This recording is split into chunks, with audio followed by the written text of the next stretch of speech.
आज जो हम पढ़ेंगे वो पढ़ेंगे ग्रुप ऑफ यूनिट्स। ठीक है, ग्रुप ऑफ यूनिट्स के बारे में सब कुछ, एवरीथिंग। ग्रुप ऑफ यूनिट्स का स्ट्रक्चर, जैसे हमने कहा था डीएन का स्ट्रक्चर सिमेट्रिक ग्रुप्स का, वो बहुत ही सिंपल हुआ करता था। हमने बोला था ना D N, group of symmetries D N, जिसमें एन रोटेशंस होंगे और एन रिफ्लेक्शंस होंगे। एन रोटेशंस जो हैं वो सब ग्रुप बना देगा डीएन का, एन ऑर्डर का, और एन रोटेशंस जो है हर एक का ऑर्डर क्या होगा, 2 होगा। ठीक है, तो इसमें कितने सब ग्रुप किस ऑर्डर के होंगे सब आसानी से हम बता सकते हैं।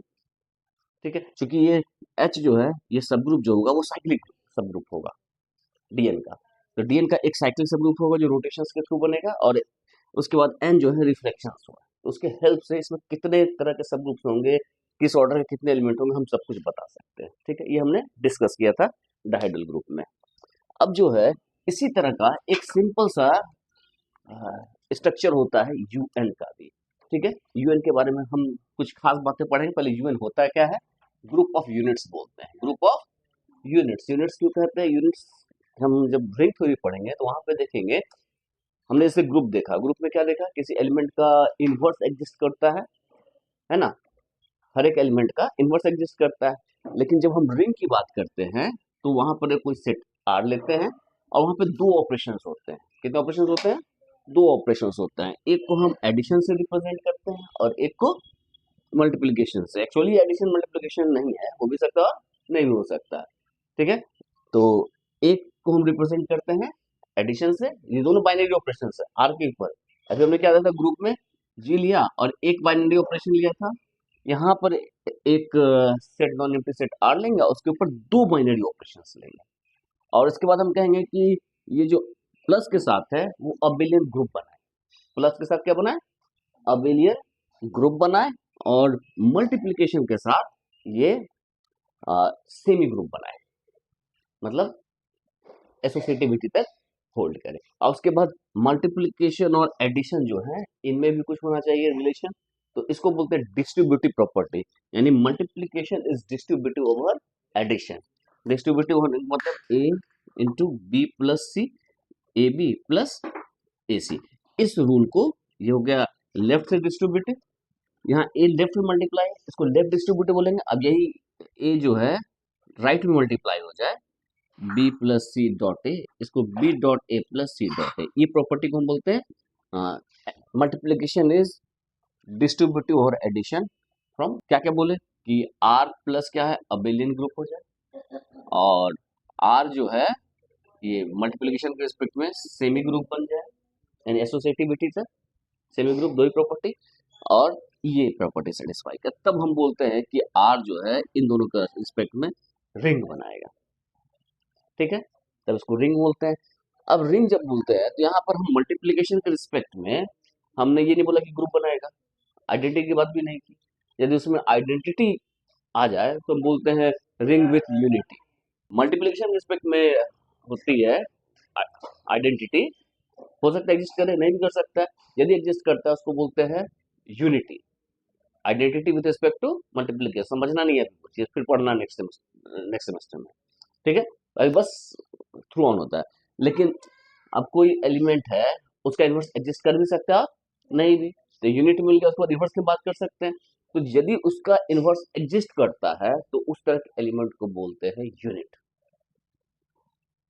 उसी का नाम क्या बोला गया, यूनिट। तो यहाँ पर हम जैसे यू एन की बात करते हैं, यू एन की बात करते हैं, तो यहाँ पर हमने मल्टीप्लिकेशन मॉडल एन की बात की, तो एन नंबर्स क्या हो गए, 0 1 2 अप टू एन माइनस 1, ये हो गए जेड एन।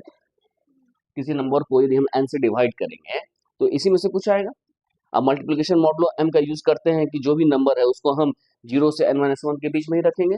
अब देखो, यदि जीरो की बात करें तो जीरो का आइडेंटिटी एलिमेंट तो 1 है जेड एन में, यदि मल्टीप्लिकेशन मॉडलो एन लेते हैं तो। लेकिन जीरो का इन्वर्स एग्जिस्ट करेगा, नहीं करेगा। टू का इन्वर्स एग्जिस्ट करेगा, कर भी सकता है और नहीं भी कर सकता, वो एन के ऊपर डिपेंड करता है। तो टू का इन्वर्स कब एग्जिस्ट करेगा, एन और टू के बीच में क्या रिलेशन रहेगा कि एग्जिस्ट करेगा, जब टू एन के कोप्राइम। ठीक है, तो इसीलिए देखा गया कि एन के जो जो कोप्राइम है, जिनका GCD of X N is equal to 1 and X less than N greater than equal to 1, तो उस तरह के एक्स को यदि हम कलेक्ट करते हैं तो उनका इनवर्स मल्टीप्लिकेशन मॉडुलो एन के रिस्पेक्ट में एग्जिस्ट करेगा, इसीलिए हम उसको बोले यूनिट्स, इसलिए उसको क्या बोले यूनिट्स। तो ग्रुप ऑफ यूनिट्स नाम इसीलिए पड़ा है, इसको ग्रुप ऑफ यूनिट्स बोलते हैं जिसका मल्टीप्लिकेटिव इनवर्स एग्जिस्ट करे। तो यूएन को हम डिफाइन कैसे करते हैं, U N is defined as set of X belongs to Z plus, ठीक है, पॉजिटिव इंटीजर ही लेना है, जेड या फिर एक्स बिलोंग टू जेड ही रखते हैं, क्या फर्क पड़ता है, सच that GCD of x comma n is equal to 1 and x is greater than equal to 1 and less than n। Simple है, यह है ग्रुप ऑफ यूनिट्स। और हम जानते हैं order of UN is equal to phi n, ठीक है, phi n इसका वैल्यू क्या है, हम जानते हैं n product p divides n 1 minus 1 upon p, ठीक है, इसका एक प्रूफ है, हम प्रूफ तुमको भेज देंगे, बट हमारी इंटरेस्ट, हम लोग इंटरेस्टेड नहीं है प्रूफ के ऊपर, इसका रिजल्ट बहुत ही इंपॉर्टेंट है। तो यहाँ तक तो कोई इशू नहीं है।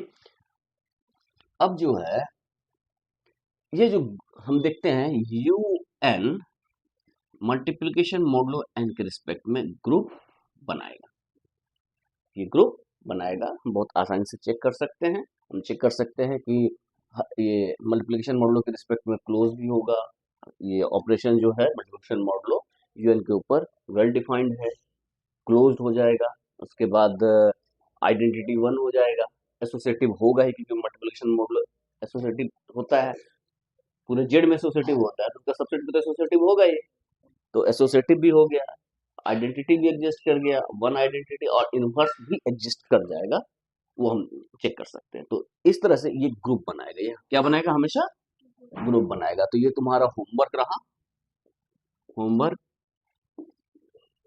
Show it is a group, ठीक है, तो ये तुम्हें करना है, ठीक है। अब यहाँ पे आने के बाद UN के बारे में लगभग हमने सब पढ़ लिया, एक एग्जांपल के तौर पे हम ले लेते हैं U, क्या ले लें 10, हाँ U10 क्या हो गया, U10 के बारे में क्या हो गया बताओ, 1 3 7 9, ठीक है, U8 क्या हो गया, 1 3 5 7, ठीक है। तो ऐसा नहीं कि n बदलेगा तो नंबर ऑफ एलिमेंट्स बदलेगा, हो सकता है सेम भी हो जाए, यहाँ U10 में भी 4 एलिमेंट है, U8 में भी 4 एलिमेंट है, यहाँ ऑपरेशन क्या है मल्टीप्लिकेशन मॉडुलो 10, यहाँ ऑपरेशन क्या है मल्टीप्लिकेशन मॉडुलो, यहाँ तक तो कोई इशू नहीं है, कैली टेबल हम आसानी से बना सकते हैं। अब एक क्वेश्चन अराइज होता है कि UN n के किस वैल्यू के लिए साइक्लिक होगा, UN n के किस वैल्यू के लिए साइक्लिक होगा, तो उसके लिए रिजल्ट हम बाद में पढ़ेंगे, पहले हम यदि हम UN को n यदि s इंटू टी के फॉर्म में हो, क्या हो s इंटू टी के फॉर्म में हो, जहां पर GCD of ST is equal to 1, मतलब s और t एक दूसरे के को प्राइम हैं, तब हम UN को हम आइसोमॉर्फिक करते हैं US प्लस UT,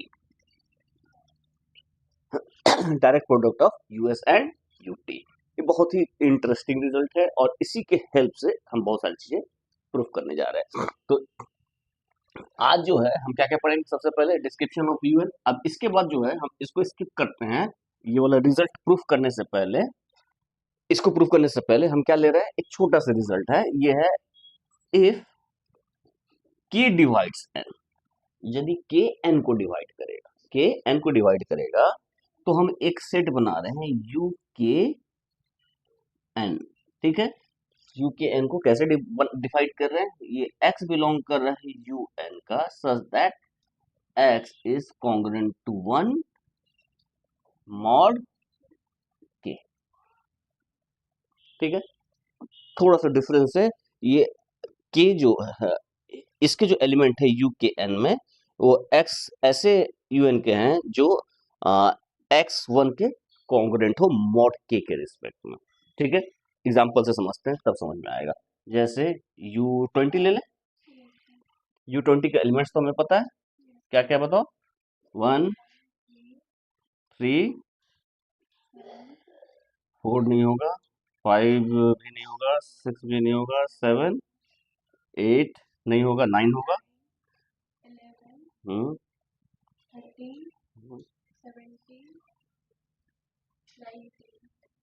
ठीक है, ये तो होगा कंफर्म। तो टोटल 8 एलिमेंट्स है।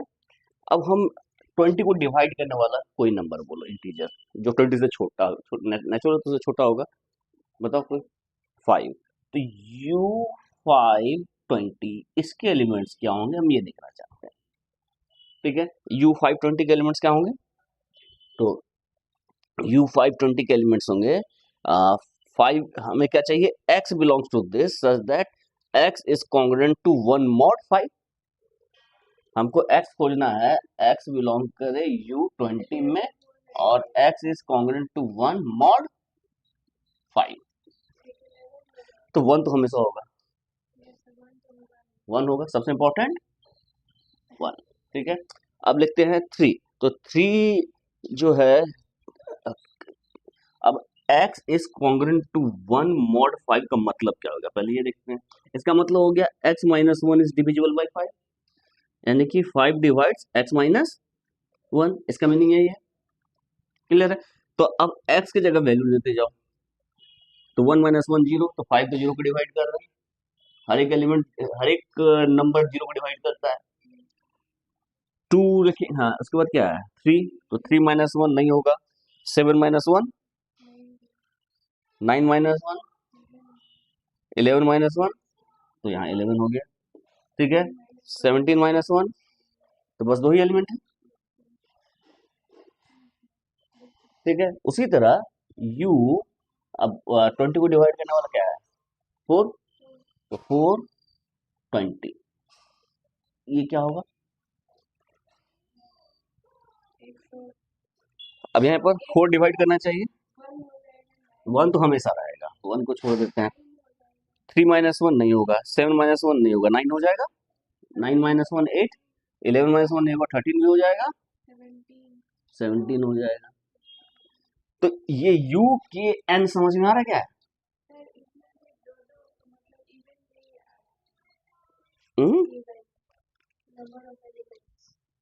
नंबर ऑफ एलिमेंट्स, ये तो यू एन का ही इवन होता है, यू एन में हमेशा इवन ही होगा, हाँ इसमें भी इवन होना है। ठीक है,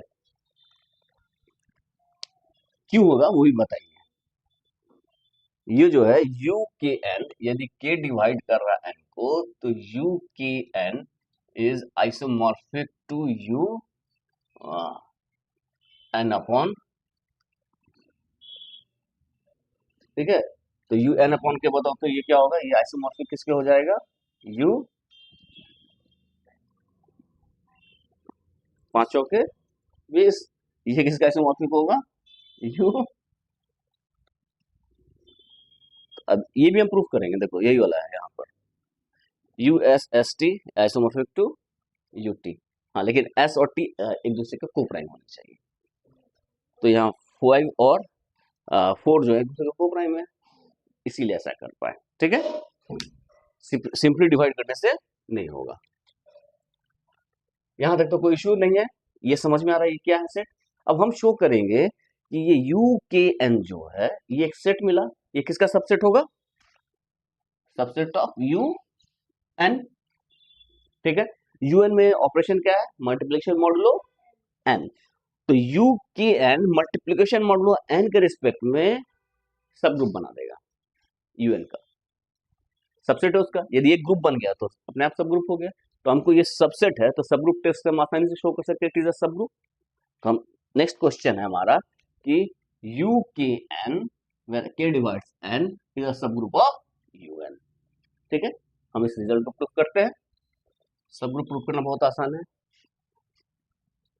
वी हैव यू एन की वैल्यू क्या है, x belongs to z such that GCD of xn is equal to 1 and x is greater than 1 less than n. Simple. And u k n is equal to x belongs to un such that x is congruent to 1 mod k. ठीक है, since 1 is congruent to 1 mod k, 1 is congruent to 1 mod k as k divides 1 minus 1, so 1 belongs to u k n. हाँ या नहीं, क्यों, as यहाँ पे एक हल्का सा लिखते हैं, since here 1 belongs to u n such that 1 is congruent to 1 mod k implies 1 belongs to u k n, मतलब u n के ऐसा एलिमेंट जो k के कॉन्ग्रुएंट हो, 1 कॉन्ग्रुएंट हो, तो 1 is congruent to 1 mod k, इसीलिए 1 belongs to u k n। और ये क्या इम्प्लाई कर रहा है, ये जो सेट है u k n, इसको h भी लिख सकते थे। ठीक है, यदि डिफिकल्ट लगे तो इसको h मान लेना। ठीक है, इज नॉन एम्प्टी, बिलोंग कर एक एलिमेंट, तो हम let X Y belongs to U K and X Y किससे बिलोंग कर रहा है, यू के एन से, implies x is congruent to 1 mod k and y is congruent to 1 mod k। हाँ या नहीं, this implies k divides x minus 1 and k divides y minus 1. This implies x minus 1 is equal to k q1 and y minus 1 is equal to k q2। ठीक है, तो इसमें तो कोई issue मेरे ख्याल से नहीं है क्या। हमें शो क्या करना, हमें शो करना है X Y is congruent to 1 mod K, तो एक्स वाई बिलोंग कर देगा यू के एन में, हाँ या नहीं, तो X Y is congruent to 1 यानी कि के डिवाइड करेगा एक्स वाई माइनस 1 को, सकते हैं, this implies K divides X minus 1 Y minus 1। इसको हम डायरेक्ट यहाँ से भी हटा सकते थे, लेकिन चलते हैं ये। ठीक है, इसको 1 इम्प्लाई करते हैं, 1 implies K divides X minus 1 Y minus 1। यदि के एक फैक्टर को एक्स माइनस 1 को डिवाइड कर रहा है और वाई माइनस 1 को तो प्रोडक्ट को भी डिवाइड करेगा, नेचुरल सी बात है। यहाँ से भी देख सकते हैं, यहाँ से क्या होगा, X minus 1 Y minus 1 is equal to K square q1 q2, यानी के इसको डिवाइड कर रहा है तो LHS को भी डिवाइड करेगा, सीधी सी बात है। तो हम इसको लिखने की जरूरत नहीं, हम डायरेक्ट लिख सकते हैं 1 implies k divides x minus 1 y minus 1, this implies k divides x y x y minus x minus y plus 1 लिख सकते हैं, implies k divides x y और माइनस 1 कर देते हैं, ठीक है, और प्लस 1 करते हैं, ठीक है, minus X minus Y plus 1। ठीक है, हम माइनस 1 प्लस 1 ऐड कर दिए तो कोई फर्क नहीं पड़ेगा रिजल्ट में। और हम एक्चुअली हम इसको फैक्टराइज करना चाहते हैं, एक्स वाई माइनस 1 कर दिए और ये क्या होगा, प्लस माइनस 1 कॉमन ले लिए, ये हो गया एक्स माइनस 1 अब -1 कॉमन ली हो गया y-1, ठीक है। तो इसको हम क्या लिख सकते हैं, this implies k divides xy -1 minus x -1 minus y-1, ठीक है। ये क्या इम्प्लाई करेगा, this implies k divides xy -1, क्यों, since k divides x -1 and k divides y-1, ठीक है। ये समझ में आ रहा है, नहीं आ रहा है, या परेशानी है। k कोई डिवाइड कर रहा है a प्लस बी प्लस सी को, ठीक है। यदि k b को डिवाइड करेगा, c को डिवाइड करेगा, तो a को डिवाइड करना पड़ेगा ना, नहीं तो पूरे सम को डिवाइड नहीं कर पाएगा, ठीक है। क्यों, यहाँ पे यही सिंपली लिख देते हैं, k divides y-1 implies xy is congruent to 1 mod k implies xy belongs to u k and n,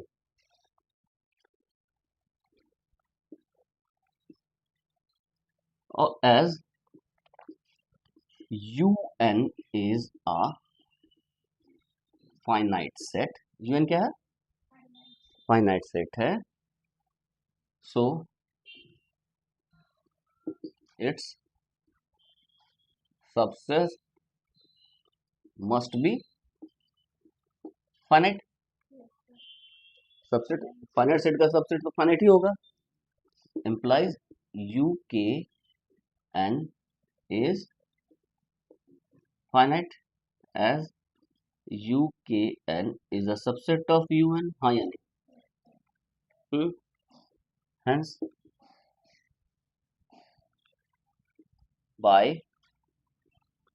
finite subgroup test, finite subgroup test, if xy belongs to H implies xy belongs to H, then H is a subgroup, ठीक है। तो H की जगह हम ये लिख दे direct, U K N U K N U K N,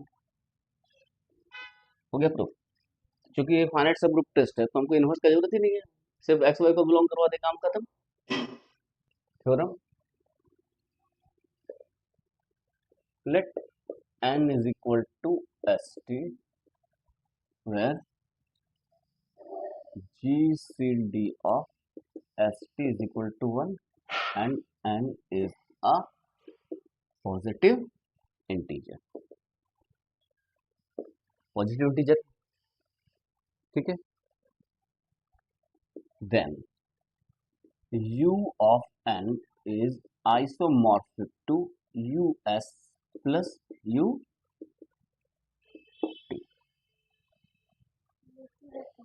हाँ ठीक है, direct product of US and U T. Proof पे आते हैं, प्रूफ बहुत ही सिंपल है देखने में। तो वी हैव क्या क्या दिया हुआ हम कलेक्ट कर लेते हैं, we have n is equal to st and gcd of st is equal to 1, ठीक है। n पॉजिटिव इंटीजर लेना जरूरत नहीं है, अंडरस्टूड है।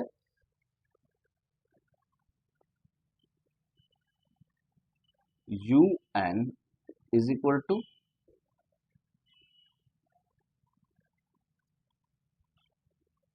x belongs to z such that gcd of xn is equal to 1 and x is between 1 greater than equal to 1 और less than n। ये un है, us क्या है, us x belongs to z such that gcd of x s is equal to 1 and x is greater than 1 less than s। इसको नहीं भी लिखेंगे तो चलेगा, ठीक है।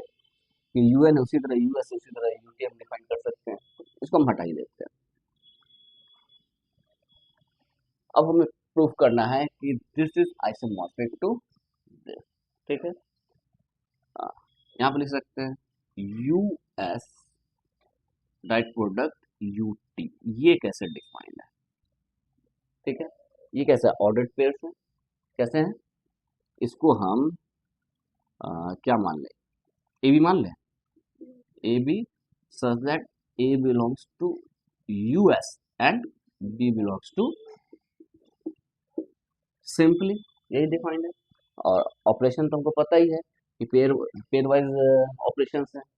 A one A two A one B one, यदि ए वन बी वन और ए टू बी टू ले इसको ऑपरेट करें तो ये A one A two and B one B two होगा। यहाँ पर होगा मल्टीप्लिकेशन मॉडुलो एस, यहाँ मल्टीप्लिकेशन मॉडुलो टी, ठीक है। इसमें तो कोई इशू है ही नहीं।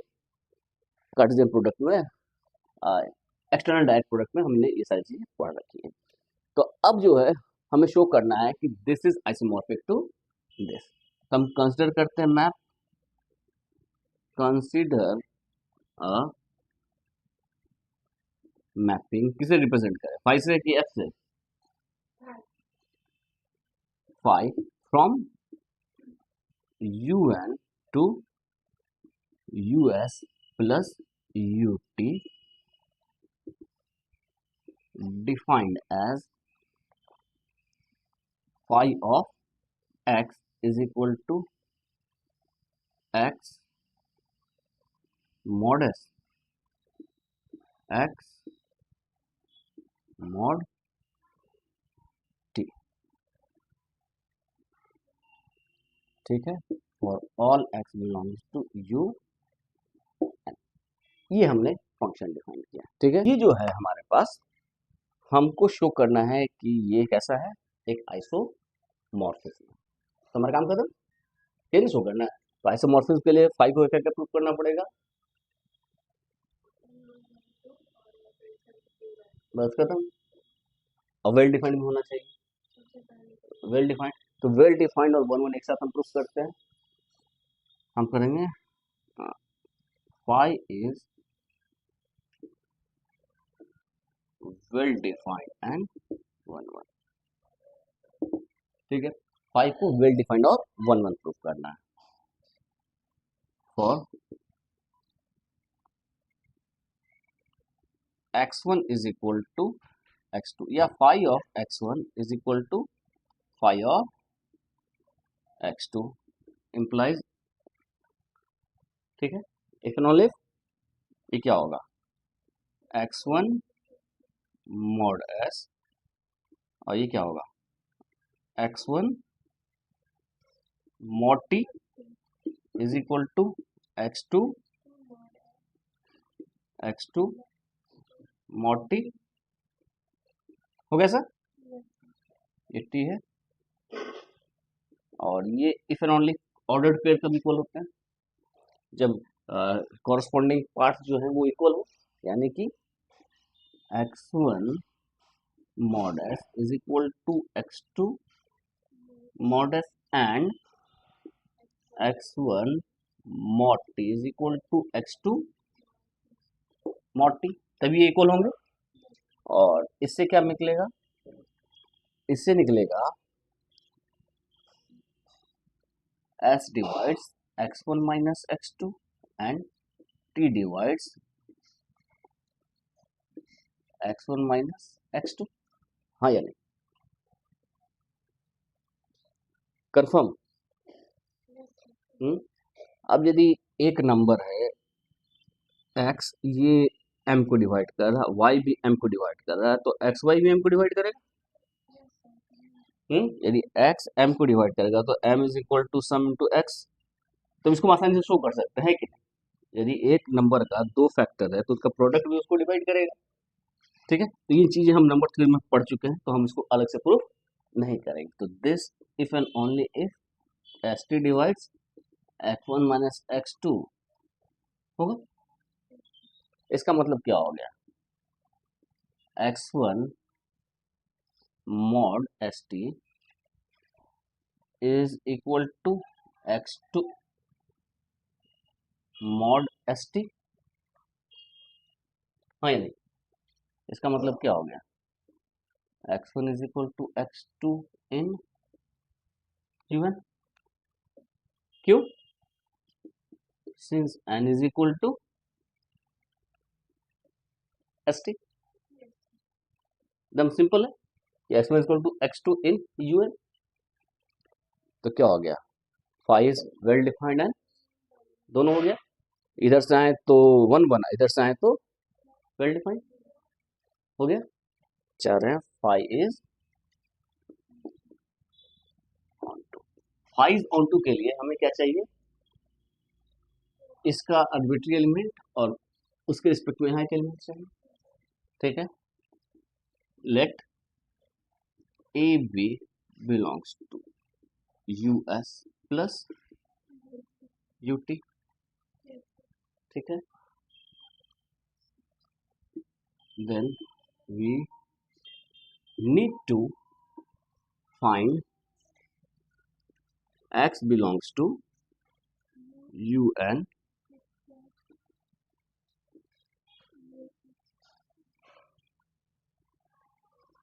phi of x is equal to a mod s is equal to x mod s x mod t is equal to a comma b, हाँ या नहीं? That is x belongs to un such that x mod s is equal to a and x is equal to b, that is x is congruent to a mod s and x is congruent to, आइए Chinese reminder और उनके form में है, तो एक ऐसा unique मिलेगा, मिलेगा तो क्या मिलेगा हम बात की बात है, हम इसको चाहे तो प्रूव भी कर सकते हैं, ठीक है। तो अब लिखते हैं वन और two, let's find such x belongs to un, ठीक है। चलो कोशिश करते हैं फाइंड करने की, ठीक है। तो क्या होगा बताओ, from first s divides x minus a, this implies x minus a is equal to some ms, this implies x is equal to a plus ms, कोई दिक्कत, के कहीं यूज नहीं किया, इसमें नहीं किया, चलो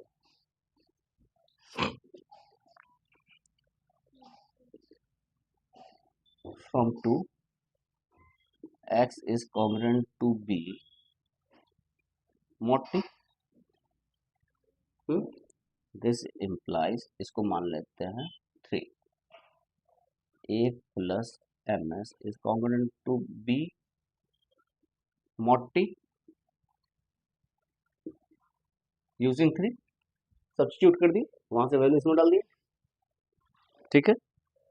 दिस इम्प्लाइज, इसमें क्या मिलेगा, a plus M S is equal to B plus some N T, N नहीं यूज करेंगे, के टी मान लेते हैं, हाँ या नहीं? हाँ एम एन हम ऑलरेडी वहां रखे हुए हैं इसीलिए, तो m plus N S is equal to B plus K T M S, यहाँ m की वैल्यू m निकालना है, यही ना, m अननोन मिला है, implies for some m belongs to z, हाँ या नहीं? तो यही हमको m निकालना है, m निकल के तो काम कर, ठीक है। तो अब देखते हैं, बहुत ही सिंपल है, यहां से क्या निकलेगा, M S is equal to B minus A plus K T. कोई दिक्कत है? This implies M is equal to B minus A plus K T S inverse, where S inverse belongs to U T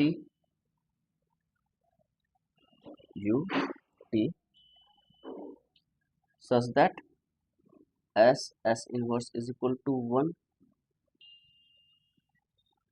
mod T। समझ में आ रहा नहीं आ रहा? एकदम नहीं आ रहा सही से, उनको पता नहीं आ रहा है। अच्छा, GCD of ST is equal to, ठीक है, तो S जो है is congruent to 1 mod T।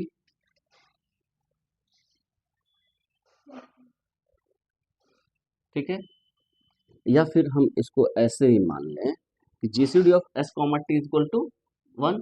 तो GCD of S comma T is equal to 1 है, तो S बिलोंग करेगा UT में, या फिर S mod T बिलोंग करेगा UT में, हाँ या नहीं?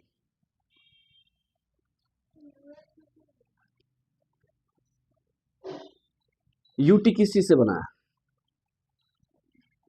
जो T के साथ जिसका GCD 1 है, तो S को UT में बिलोंग करना पड़ेगा कि नहीं? यदि S T से बड़ा हो तो S mod T UT में बिलोंग करेगा। क्लियर है? तो इसको हम थोड़ा अच्छे से लिख लेते हैं, इसी चीज को यहाँ पर हम लिख लेते हैं, इस चीज को यहाँ पर पहले लिख लेते हैं, उसके बाद इसको हम लिखेंगे।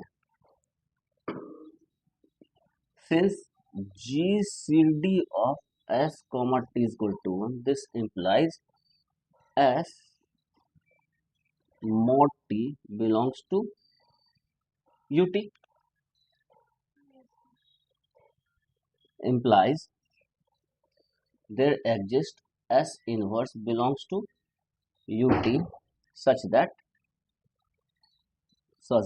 S inverse is equal to 1 mod T, हाँ या नहीं? हो गया sir? This implies S inverse is equal to B minus A plus KT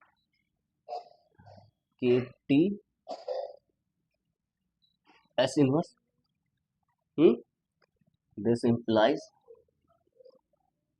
M is equal to B minus A S inverse plus KT S inverse mod T। This implies M की value क्या होगी? B minus A S inverse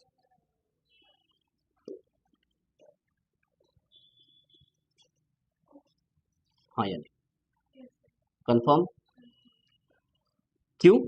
क्योंकि T है तो T तो divide करेगा तो 0 हो जाएगा। तो दिस इम्प्लाइज ये माइनस ये डिविजल बाई T, यानी कि this is equal to this plus some multiple of T। तो M को क्या लिख सकते हैं? B minus A S inverse, अब प्लस क्या मान लें इसको? मान लेते हैं K not T for some K not belongs to Z, हाँ या नहीं? ठीक है,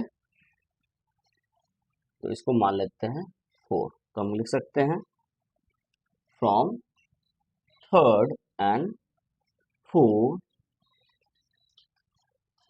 वी हैव, क्या मिलेगा बताओ तो? x is equal to a plus, third में m की वैल्यू पुट कर देते हैं, b minus a s inverse के नॉट t s, हाँ या नहीं? लिख सकते हैं? हाँ, पूरे को s से मल्टीप्लाई करते हैं, सॉरी।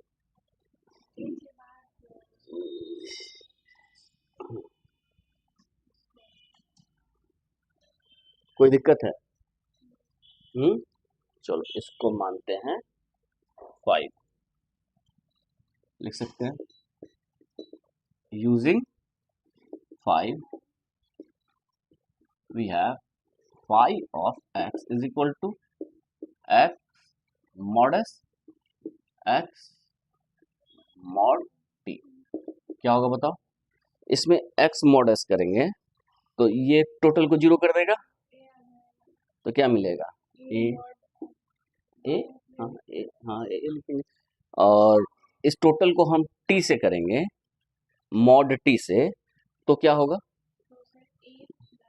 यहाँ पर देखो यहाँ पर भी आ जाएगा, अच्छा यहीं पे लिख देते हैं, ठीक है, ए मॉड s आ गया या ए आ जाएगा, और ये क्या आ जाएगा देखो b minus A plus B minus ए और एस इनवर्स एस प्लस के नॉट एस टी, और इसका मॉड टी कर रहे हैं, इस टोटल का मॉड टी कर रहे हैं हम, तो ये क्या हो गया जीरो, एस एस इनवर्स 1 है, तो ए प्लस बी माइनस से कैंसिल, क्या बचा बी, ठीक है, since for GCD of ST is equal to 1, GCD of XS is equal to 1 and GCD of XT is equal to 1 if and only if GCD of XST is equal to 1। यहाँ पर लिखते हैं we have, since की जगह we have then this, ठीक है, ये result है, ये रिजल्ट हम प्रूव कर सकते हैं आसानी से, हाँ फॉर GCD ये बराबर ये 2 होगा, उसके लिए पहले कंडीशन लिया हुआ GCD of ST equal to 1, ठीक है, इन जनरल नहीं ट्रू होता है, ये बराबर ये 2 नहीं हो जाएगा, ST GCD 1 नहीं होगा तब ये नीचे वाला सही नहीं होगा, इसको हम प्रूफ बाद में कर लेंगे, ठीक है, इतना डिफिकल्ट नहीं है, तुम भी कर सकती हो, इट इज इजी। अब हम इसका यूज करने जा रहे हैं, तो इसको मान लेते हैं 6, इसको क्या रिजल्ट को मान लेते हैं 6, since x is congruent to a mod s and GCD of AS is equal to 1 implies GCD of XS is equal to 1, ठीक है, similarly GCD of XT is equal to 1, हाँ या नहीं, hence and as GCD of ST is equal to 1, 7 and 6 implies GCD of x comma ST is equal to 1, that is GCD of x comma n is equal to 1 implies x belongs to un, hence phi is onto, hence phi is, अच्छा onto के बाद क्या है, phi preserves operation, phi preserves operations, तो preserve करना operation तो बहुत simple सा है, we have phi of x y, phi of x y क्या होगा, x y mod s x y mod t, और इसको हम क्या लिख सकते हैं, x mod s y mod s comma x mod t y mod t, ये मॉडल्स का प्रॉपर्टी है, एक्स वाई को ब्रेक कर सकते हैं दोनों को अलग अलग, और ये क्या हो जाएगा x mod s y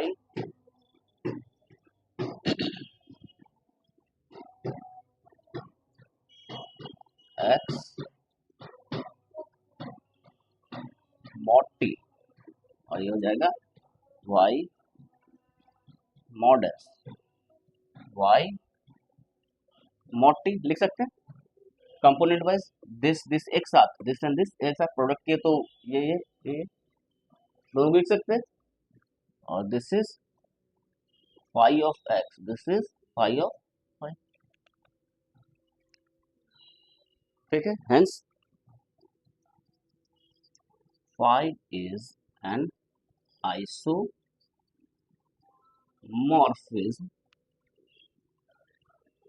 from un to या u ऑफ st टू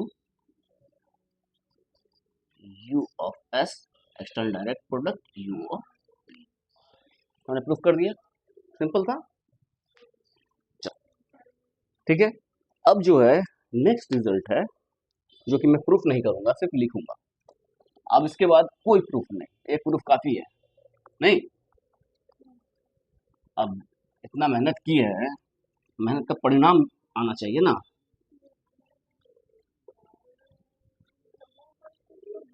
अभी बनेगा, अभी बनेगा, सब अभी बनेगा। अब वो छोटा सा रिजल्ट है वो।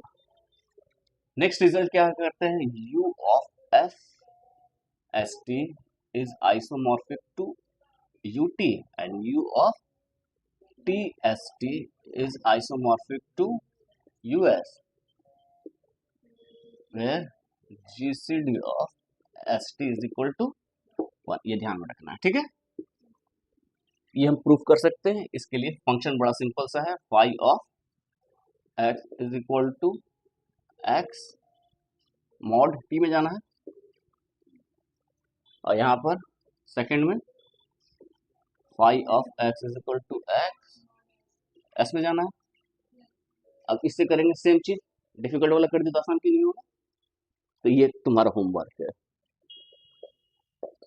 सो दैट ठीक है, कोशिश करना यदि मन करे तो। वैसे इंपॉर्टेंट नहीं है, ये दोनों फंक्शन यूज करना है। क्लियर है।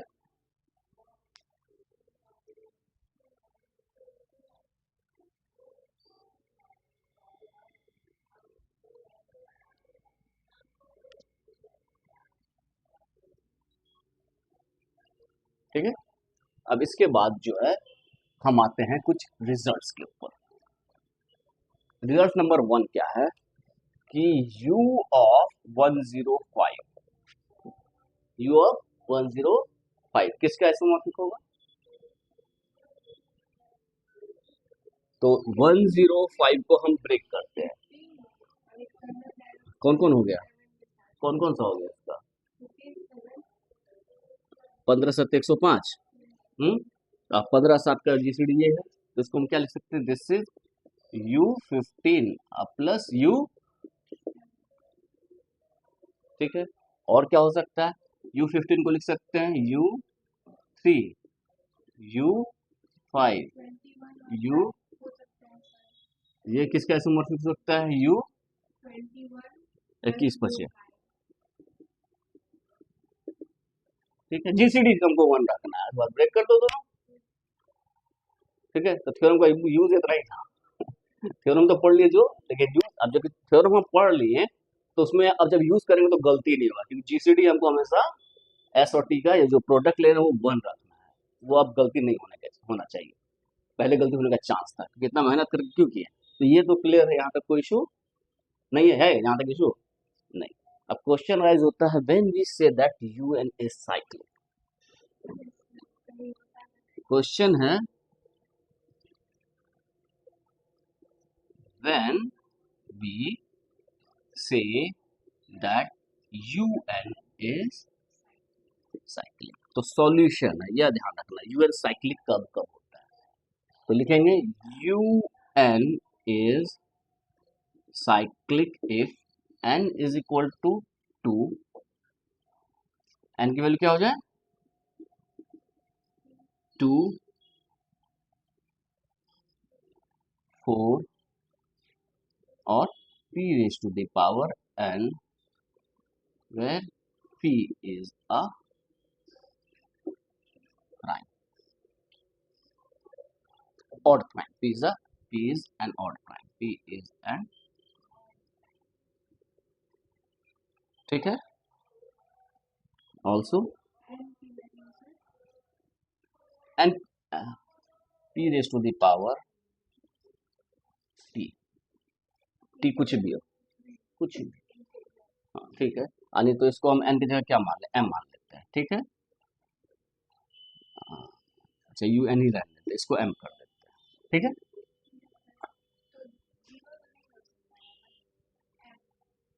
m जीरो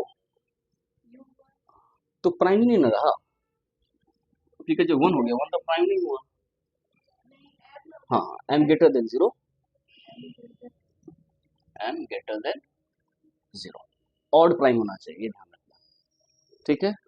ऑल्सो u2 जो है, u2 में कितने एलिमेंट होगा, वन एलिमेंट, तो किसका आइसोमॉर्फिक होगा, z1, this is isomorphic to, जानते कोई भी साइक्लिक ग्रुप Zn के आइसोमॉर्फिक होगा, तो u2 isomorphic to Z1, u4 में कितने एलिमेंट हैं, टू एलिमेंट, 1 एंड 3, ये किसका आइसोमॉर्फिक होगा बताओ, टू एलिमेंट का कौन सा है, Z2। अब हमने क्या कहा, un इज आइसोमॉर्फिक टू, ये साइक्लिक कब कब होगा, जब 2 होगा, n की वैल्यू 4 होगा और p raise to the power m, तो u p raise to the power m में कितने एलिमेंट होंगे, 5 p raise to the power m, हाँ या नहीं, ठीक है। और कोई भी दो साइक्लिक ग्रुप आइसोमॉर्फिक होता है जेड एम के, तो ये किसके आइसोमॉर्फिक होगा, Z 5 p raise to the power m, हाँ या नहीं, ठीक है। And u p raise to the power m is isomorphic to Z5, ठीक है। अब हमको p raise to the power m का फॉर्मूला याद रखने की जरूरत नहीं है, ठीक है, जनरली बुक में लिखा रहता है कि 5p raise to the power m की वैल्यू क्या होगी, पहले ये निकालते हैं, ठीक, इसको डिवाइड कौन करेगा, सिर्फ और सिर्फ p, तो क्या होगा, p raise to the power m 1 minus 1 upon p, यही ना हुआ, तो क्या होगा, p raise to the power m p minus 1 upon p, तो क्या होगा, p raise to the power m minus 1 p minus 1, यानी कि p raise to the power m minus p raise to the power, ठीक है, तो ये किसका आइसोमॉर्फिक होगा, z p raise to the power m और p raise to the power m minus 1, कौन याद रखना आसान है, ये वाला, हाँ ये तो ये क्या करना सोचना नहीं, बस ध्यान रखना कि p इज ऑड प्राइम, ठीक है। अब आता है इवन प्राइम, इवन प्राइम के लिए कुछ होना चाहिए,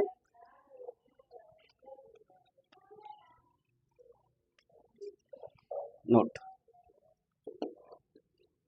u raise to the power n is not cyclic if is non-cyclic if n is equal to 2 raised to the power m, जहां पर m greater than equal to 3 होगा, m क्या होगा, greater than equal to 3, and in this case un is isomorphic to z2 or direct product of z2 raised to the power m minus 2, मतलब m में से एक तो दो घटा दिए, क्लियर, मुश्किल है, ये ध्यान में रहेगा, हाँ या नहीं, इसका यूज करते हैं, हमारा u105 है, तो u105 इज आइसोमॉर्फिक टू क्या है, u357, ऐसे लिख सकते हैं, u3 u5 u7, u3 किसका आइसोमॉर्फिक होगा बताओ, ऑड प्राइम है, Z2 5 3 क्या होगा, 2 प्लस Z4 प्लस Z6, अब इसके बारे में तुम सब कुछ बता सकती हो, किस ऑर्डर का कितना एलिमेंट है, किस किस ऑर्डर का एलिमेंट है, ठीक है। u105 में कितने एलिमेंट है तुमको पता है, 5 of 105 निकालेंगे, आसानी से निकल जाएगा, यानी तो यहाँ से भी हम देख सकते हैं कितना होगा, इसका एलिमेंट कितना होगा U105 में, ये क्या हो गया 1, इसमें कितना 3, नहीं इसमें सॉरी 2 4 और 6, तो कितना हो गया 6 चौक 24 दूना 48, 48 है। ठीक है, अब ये क्या साइक्लिक है, साइक्लिक, साइक्लिक होने के लिए क्या चाहिए, एक ऐसा एलिमेंट चाहिए जिसका ऑर्डर 48 होना चाहिए, 48 नहीं है तो साइक्लिक नहीं है। अब वैसे भी हम बोले हैं U N is cyclic if and only if, यदि इसमें से कोई हो तब। 105 तो ना ही 2 है, ना ही 4 है, ना ही p का पावर में है, ये तो प्रोडक्ट ऑफ प्राइम्स है, एक सिंगल प्राइम का पावर नहीं है। ठीक है, साइक्लिक नहीं है, यहां से भी पता चल रहा है। अब इसके बारे में हम पूछेंगे, इसमें 12 ऑर्डर का कितना एलिमेंट है, बता दोगे, बताओ कितना है जिसका एलसीएम 12 हो, और ये क्या हो गया A B C, LCM of order of A, order of B, order of C कितना होना चाहिए 12। तो ए बी सी का पॉसिबल ऑर्डर्स क्या क्या हो सकता है वो देखना है, उसके बेसिस पे हो जाएगा हाँ या नहीं। ठीक है, ये कर लोगे।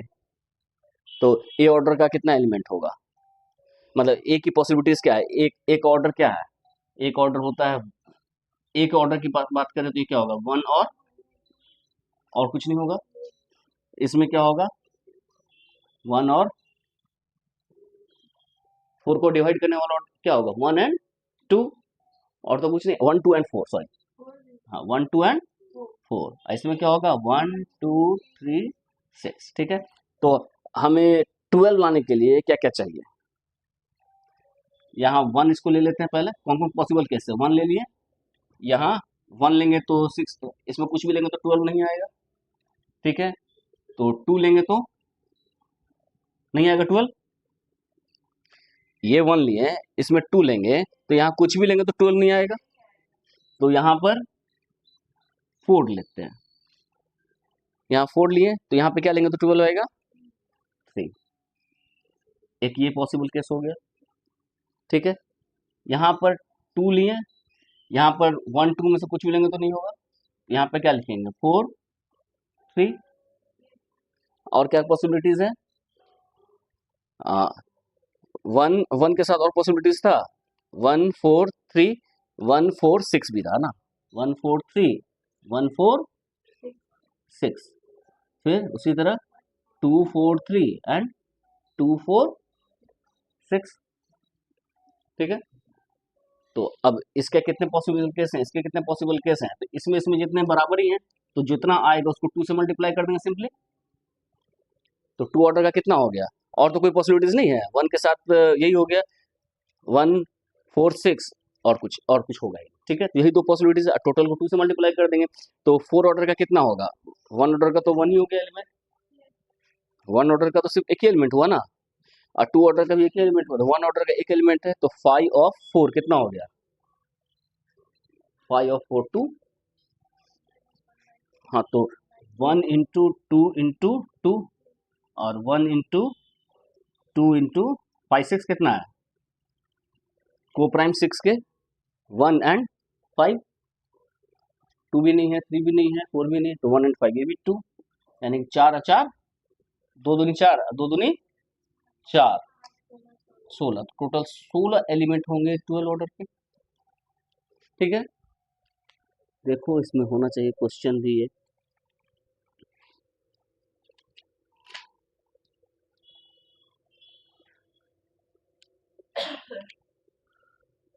देख सकते हैं आसानी से। ठीक है, तो क्या क्या है इसमें लिखा है, इसी तरह तुम्हारा काम है U720, U720 में 12 ऑर्डर के कितने एलिमेंट्स होंगे फाइंड आउट करना है।